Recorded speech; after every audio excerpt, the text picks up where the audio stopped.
Pues tenemos hoy con nosotros a dos personas fantásticas y una de ellas ya colaboradora de nuestra casa. Una es el doctor cardiólogo experto Manuel de la Peña, al que damos las buenas tardes. Don Manuel, Buenas tardes, querido José Luis. muchísimas gracias por estar nuevamente Muchísimas aquí. gracias por estar aquí con vosotros y por invitarme. Doctor de la Peña, la verdad que esa cuestión con la que yo abría, esas cuestiones que nos preocupan cuando nos metemos en la cama, cuando ya estás en reposo de toda la actividad y tal, y siguen siendo las mismas que a lo mejor tenía un pompeyano o un ciudadano de Alejandría, siguen siendo las mismas, ¿no? Pero nos preocupan cosas al final que están en el terreno de lo emotivo. No es que yo te quería preguntar como cardiólogo, que también nos afecta al corazón, seguramente, ¿no?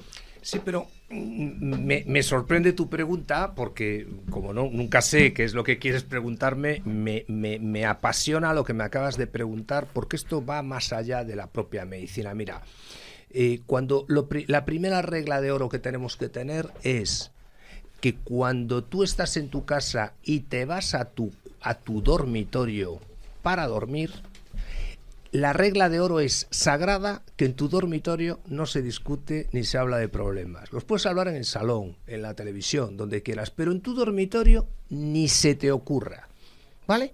Segundo tema, en tu dormitorio ni se te ocurra hablar por teléfono al menos una hora antes de dormir, porque te puedes encontrar la gran noticia o la peor noticia, con lo cual una hora antes de dormir, y digo una hora porque soñamos con lo que hacemos una hora antes de dormir, es lo que prioriza nuestro sueño, la hora anterior, con lo cual esa hora anterior, primero, gestionar el pensamiento, somos lo que pensamos, y tú piensa una cosa, José Luis, que tú con tu pensamiento, tú puedes convertir con lo que piensas tu cabeza en un infierno o tu cabeza en un paraíso. Depende de lo que atraigas a tu pensamiento.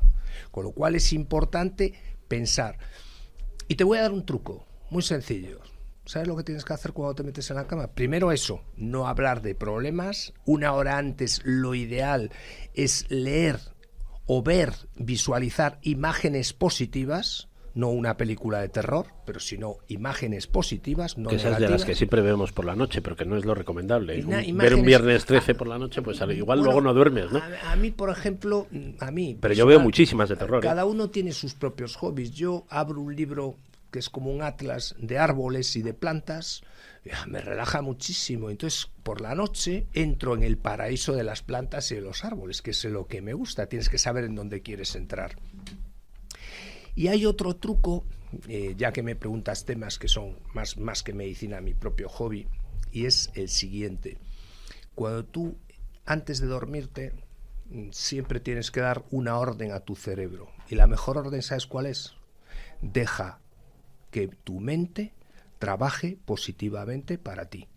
Es lo que tienes que decir. Entonces yo eso, la meditación, el yoga y tal, esas cosas ayudan. Claro, la relajación. Muchísimo, la meditación, el yoga, todo, pero... Pasear y hacer deporte sencillo, tranquilo, ¿no? Si tú haces ejercicio físico y paseas, vas a dormir mejor. Pero el sueño está muy relacionado con la última hora de lo que tú vives, y si vives terror, vas a dormir con terror. Si vives la última hora con imágenes relajantes y paradisíacas, vas a tener un sueño más conciliador. Tanto ayuda eso, ¿no? Muchísimo, ayuda muchísimo, porque ya te digo, no pretendas dormir bien si desde tu dormitorio, desde cuando estás metido en la cama, estás haciendo llamadas para resolver problemas o conflictos personales. Eso lo tienes que hacer a las 8 de la mañana cuando te levantas, pero no cuando te estás metiendo en la cama. E insisto, yo lo digo muchas veces, me digo a mí mismo, deja que mi mente trabaje positivamente para mí. Y tu mente trabaja positivamente o negativamente, lo que tú le digas. Claro.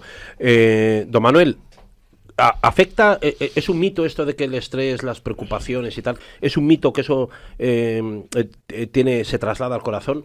¿Podríamos buscar hacer eso, digamos, tener un equilibrio, o es imposible en este mundo? No, o sea, cuando tú tienes una situación de estrés crónico, que es muy distinto que el agudo, tú vas adaptando tu organismo, tus pautas a ese estrés. Lo que ocurre es que puede ser que la ola te pase por encima. ¿Y cuándo te pasa por encima? Cuando ese estrés supera tus capacidades de adaptación.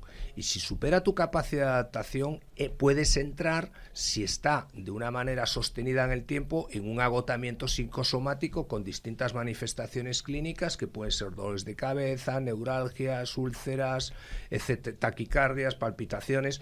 Por tanto, el estrés influye muchísimo y tal vez es uno de los grandes enemigos de la salud. Otra cosa muy distinta es saber gestionar tanto los picos de estrés agudo como el estrés crónico con técnicas de relajación, técnicas de respiración y saber afrontar con pensamiento constructivo y positivo todas las adversidades que vivimos, porque tú piensas una cosa... O sea, el autocontrol y todo eso es necesario, ¿no? Tú por la mañana te levantas, José Luis, y me imagino que por la mañana, cada vez que te levantas, tienes que afrontar una serie de problemas, que si esto, que si lo otro, todos tenemos problemas y tenemos que saber afrontarlos.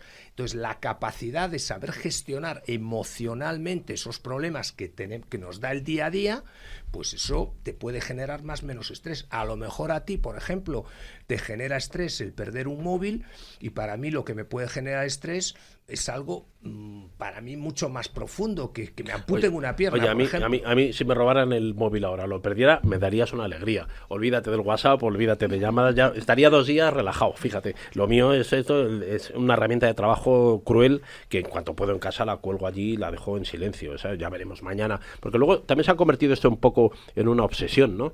O la obligación de contestar a todo el mundo en vivo y en directo, estés haciendo lo que estés haciendo. Bueno, vamos a ver, sobre todo... hay ahora creados millones de grupos de WhatsApp. Me imagino que tú estás en algunos. Yo estoy en algún grupo que no me salgo por razones obvias, pero que soy incapaz de seguirlo. O sea, están continuamente enviándote. Yo no soy capaz de seguir eso. Los tengo en silencio y cuando los veo ni los puedo leer, porque hoy tener capacidad mensajes, para contestar 200 WhatsApp, hombre, si tienes mucho tiempo libre. Yo, mi problema es que no tengo tiempo, tengo muy poco tiempo, y hombre, es una gran herramienta el WhatsApp porque solucionas. Yo me levanto por la mañana y lo primero que hago es enviar WhatsApps para conseguir respuestas inmediatas, con lo cual me soluciona muchísimos problemas, a ti, a mí, a todo el mundo. Otra cosa es tener la capacidad de contestar, sobre todo cosas que a mí no me aportan en mi día a día de trabajo, o sea, que es información, o son vídeos, o son juegos, o son cosas que... Sí, a veces noticias que salen, que hay decenas de noticias que circulan y claro, cosas, ¿no? Sí, que claro, que eso estamos todos ahí, ¿no? Pero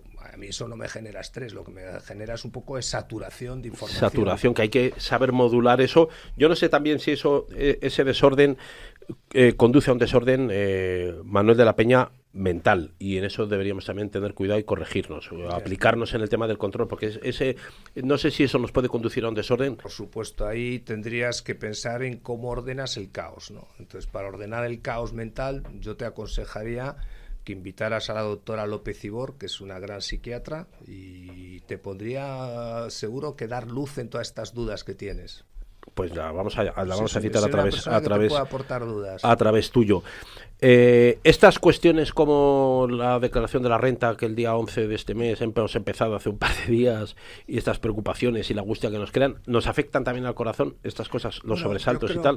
Yo creo que a la agencia tributaria es a lo que más miedo tienen los españoles. Yo creo que el español tiene miedo a 3 cosas: a la agencia tributaria en primer lugar, a entrar en un hospital en segundo lugar y a los juzgados. Son las 3 cosas a las que le tiene pánico. Cualquier comunicado que te llegue de los 3 sitios dice: yo no abro la carta a ver si el médico me ha dicho esto, o no abro esto del juzgado, ¿qué dirán los análisis? O no abro esto de la agencia tributaria. Son los 3 miedos que están. El primero, evidentemente, es la agencia tributaria. Es muy fácil cumplir tus obligaciones y el estrés desaparece en un segundo. O sea, si ahí no tienes... se acaba el tema. O sea, no le veo ninguna... Y el médico con la anestesia no pasa nada tampoco. No le veo es como el dentista, que también es un médico. El dentista tienes un miedo al dentista. Sí, porque ahí puedes pensar en el dolor que te produce. El dolor, aunque ya cada vez menos, ¿no? Dolor... Yo creo que si te lo hacen bien ya... A mí me sigue dando un poquito te sigue dando apuro y eres en casa del herrero cuchillo de palo. Tienes que saber, no, en el tema de los dientes siempre tienes que saber en manos de qué te pones, pero hoy sí, hoy hay unos procedimientos mucho más seguros y mucho más fáciles. Claro, de todas formas, Manuel de la Peña, la cultura sanitaria sí se ha extendido entre el ciudadano español. Hay muchos más dispensarios, centros de salud cercanos a las poblaciones que hacen que el médico esté mucho más cerca que antiguamente, que iba a tu casa, ¿no? Porque yo me acuerdo que iba el practicante, iba a veces el médico, no, tal. Yo creo que tenemos hay una cercanía. Sí, yo creo que tenemos un sistema de salud a nivel tanto de atención primaria como de urgencias extrahospitalarias de primerísimo nivel en el mundo. Yo creo que es de los mejores sistemas sanitarios que hay. Yo creo que hay una cobertura y una cartera de servicios de las mejores, pero sin embargo te voy a decir que yo sí estoy notando que hay una falta por parte del ciudadano de percepción del riesgo. ¿Por qué veo esa falta de percepción del riesgo? Porque veo que sigue habiendo muchísimos infartos, cada 5 segundos se produce un infarto de miocardio, cada 5 segundos. El ictus sigue siendo la enfermedad más invalidante, la primera causa de incapacidad es como consecuencia del ictus, y eso implica que el ciudadano sigue sin ser consciente de que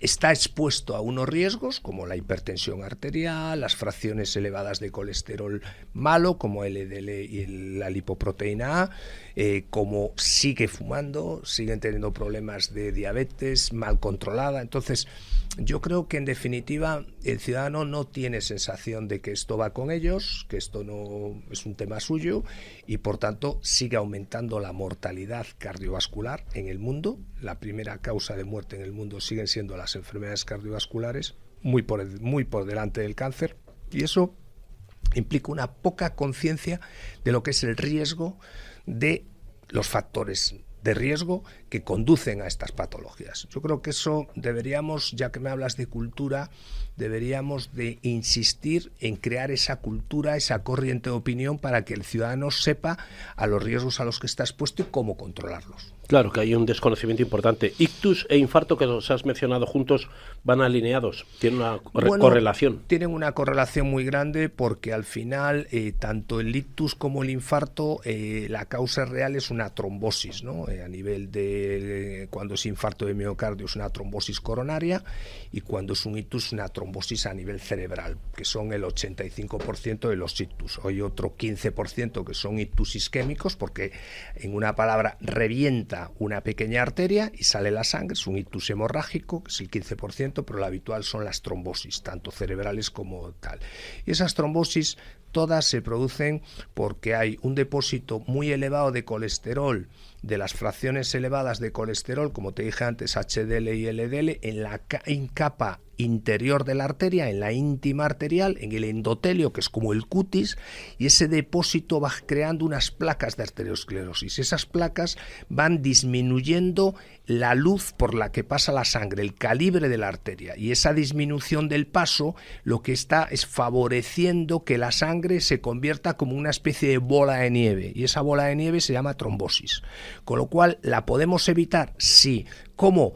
Teniendo el colesterol, el LDL muy bajo, teniendo una tensión arterial muy bien controlada, porque una tensión mal controlada también implica un riesgo de trombosis, teniendo, por supuesto, si eres diabético o hiperglucémico, porque hay personas que son prediabéticas, tener eso bien controlado, porque la diabetes genera un daño en las arterias muy grande, hay un daño vascular importante, y por supuesto tomar más conciencia de la importancia que tiene dejar de fumar, porque todavía sigue fumando a pesar tanto, ¿no?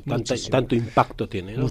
Mucho impacto, porque tú piensas que el tabaco, cuando tú inhalas el humo del cigarrillo, no sé si sabes lo que ocurre, pero es muy sencillo. Mira, la hemoglobina, que va en la sangre, se encarga de transportar el oxígeno que recibimos de los pulmones a todos los tejidos del cuerpo. Pero la hemoglobina, que tiene una gran afinidad por el oxígeno, o sea, por eso lo transporta, pero tiene más afinidad por el monóxido de carbono. Es decir, en el momento que tú inhalas tabaco y recibe monóxido de carbono, la hemoglobina se va con el monóxido de carbono, se va con la pareja de toda la vida y se va con su amante, que es el monóxido de carbono.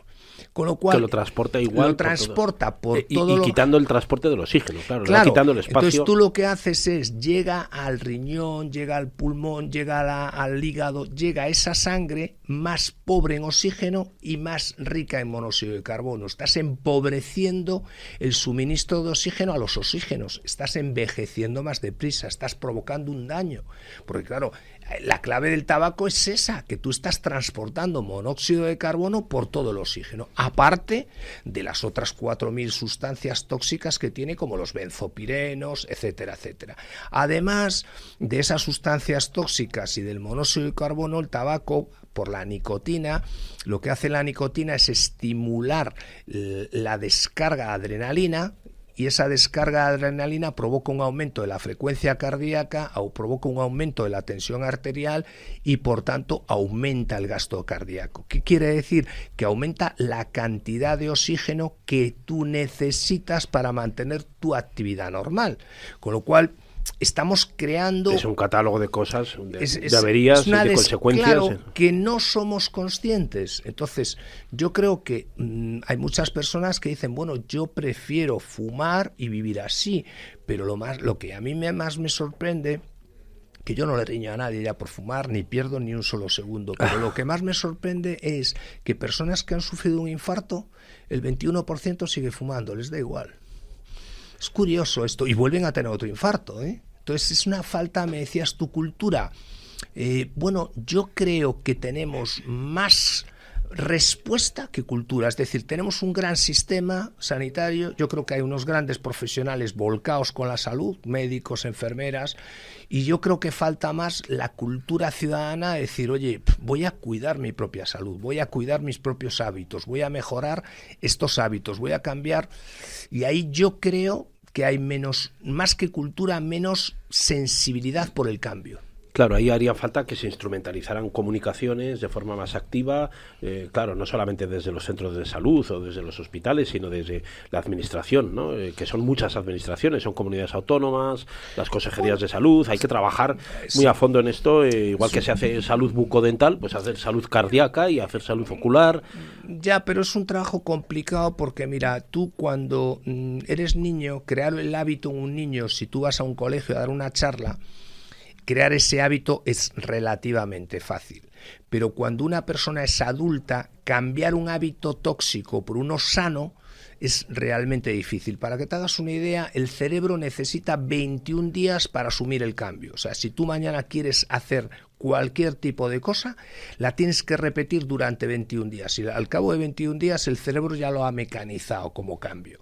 Pero el sacrificio que supone durante 21 días hacer un cambio no es fácil, porque eso requiere disciplina. Y disciplina, yo te digo una cosa, es lo más difícil de tener, es disciplina. O sea, disciplina desde que te levantas hasta que te acuestes, que no te dejes llevar por tus impulsos, sino que te dejes llevar por tu cabeza. Somos animales de costumbres también, ¿no? Esos 21 días están tasados psiquiátricamente, y cambiar un hábito, como cuando te cambias de casa, te cuesta y tienes pero tú lo intentas un día, otro día, pero no es cuestión de que lo intentes, es que lo hagas un día, otro día, y a los 21 días, a los 21 el cerebro ya lo ha mecanizado. O sea, tú el primer día te puede costar, pues decir, voy a... hombre, en algunos casos, por ejemplo, el dejar de fumar, hace 30 años era dificilísimo dejar de fumar. Hoy te pones un parche de nicotina que te lo compras en la farmacia y el parche de nicotina te ayuda muchísimo con la abstinencia, muchísimo. Y luego tu autocontrol, tu disciplina, sin disciplina no tu mandato. Sobre todo, mira, hay dos cosas, disciplina y decisión. Y no me digas, José Luis, que voy a empezar mañana, porque no vas a empezar nunca. O sea, la disciplina quiere decir, hoy empiezo, hoy lo hago, pero ahora mismo. Entonces, tú empiezas con el cambio y lo acabas consiguiendo, porque lo más bonito de la vida, ¿sabes qué es? La perseverancia. Cuando tú perseveras, acabas consiguiendo las cosas. Claro, una última cosa que te quiero decir, porque estás ya tú en tu hora, pero es que el cuidado es algo que tiene que ser a diario. Diariamente y continuamente. Por eso te digo que te tienes que levantar por la mañana y organizar un poco el caos que tenemos, ¿no? Es decir, esto sí, esto no, y antes de acostarse volvemos a lo mismo, es decir, esto es día a día. Y te digo una cosa, cuando haces ese esfuerzo y ese sacrificio, fortaleces mucho la mente y fortaleces mucho el pensamiento, muchísimo. Pues estupendo, Manuel de la Peña.